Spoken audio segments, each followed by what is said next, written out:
લાંબા વિરામ બાદ ફરી મેઘો મુશળધાર થયો છે। આ સાથે વિરામ બાદ ફરી મેઘરાજાની એન્ટ્રી જોવા મળી છે। તો ઈડરમાં પણ ધોધમાર વરસાદ શરૂ થયો। ભારે વરસાદના કારણે ઝરણા વહેતા થયા છે। ડુંગર પરથી પાણીના ધોધ વહેતા થયા અને જેને લઈને નયનરમ્ય દ્રશ્યો જોવા મળ્યા છે। ધોધ વહેતા થતા નયનરમ્ય દ્રશ્યો જોવા મળ્યા। ઈડરમાં 24 કલાકમાં 2 ઇંચ જેટલો વરસાદ નોંધાયો છે। ગઢ પર આવતા પ્રવાસીઓમાં પણ ખુશીનો માહોલ જોવા મળ્યો છે। તો આ સાથે વરસાદ થતા પ્રવાસીઓની સંખ્યામાં પણ વધારો જોવા મળી રહ્યો છે। લોકો ઉમટી પડ્યા છે અને લોકો પણ ખુશખુશાલ જોવા મળી રહ્યા છે। તો ઈડરમાં પણ લાંબા વિરામ બાદ ફરી મેઘો મહેરબાન થયો છે।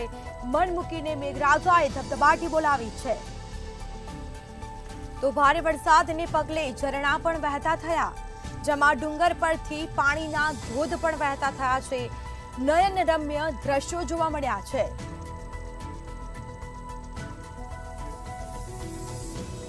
આ સાથે ઈડરમાં 24 કલાકમાં 2 ઇંચ જેટલો વરસાદ નોંધાયો છે। ગઢ પર આવતા પ્રવાસીઓ પણ ખુશખુશાલ જોવા મળ્યા છે।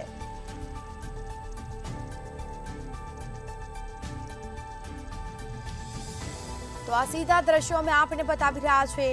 ઈડરમાં પણ લાંબા વિરામ બાદ ફરી મેઘરાજાએ ધબધબાટી બોલાવી છે અને ડુંગર પરથી પાણીના ધોધ વહેતા થયા છે। આ સીધા દ્રશ્યો મંતવ્ય ન્યૂઝની સ્ક્રીન પર। તો વધુ વિગતો સાથે સંવાદદાતા ચિરાગ મેઘા ફોન લાઈન પર જોડાઈ ગયા છે। જી, ઈડરમાં લાંબા વિરામ બાદ ફરી મેઘો મહેરબાન થયો છે। આ સાથે ડુંગર પર પાણીના ધોધ વહેતા થતા નયનરમ્ય દ્રશ્યો મંતવ્ય ન્યૂઝની સ્ક્રીન પર જોવા મળ્યા। શું માહિતી?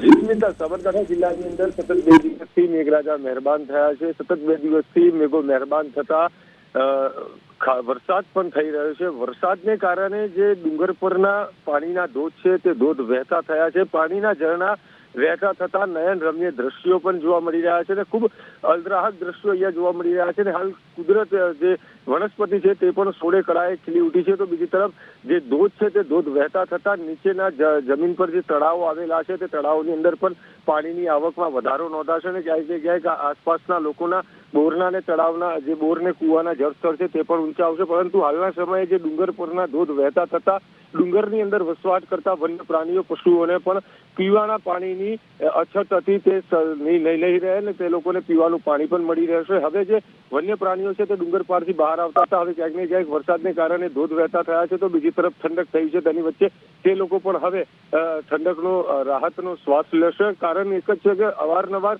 ડુંગરની બહાર દીપડા ને તે બધું બહાર આવતું હોય છે અને ક્યાંક ને ક્યાંક લોકોને અંદર ભય પણ રહેતો હોય છે। તો બીજી તરફ ડુંગરની અંદર હવે ઠંડક પસરી તેને લઈ વન્ય પ્રાણીઓ છે તે વન્ય પ્રાણીઓ પણ ડુંગરની અંદર વસવાટ કરશે। પણ બીજી તરફ અત્યારે બી હાલ જે ડુંગર પરના ધોધ છે તે ધોધ વહેતા થયા છે, તેને લઈ દૂરથી જે દેશ વિદેશના જે પર્યટકો ઈડરિયા ગઢની મુલાકાતે આવતા હોય છે તે લોકોમાં પણ ખુશી જોવા મળી રહી છે અને આ અલરાહક દ્રશ્યોની મજા લઈ પોતે સેલ્ફી પણ માણી રહ્યા છે। જી સ્મિતા। અજી, બિલકુલથી તમામ જાણકારી આપવા બદલ આપનો આભાર।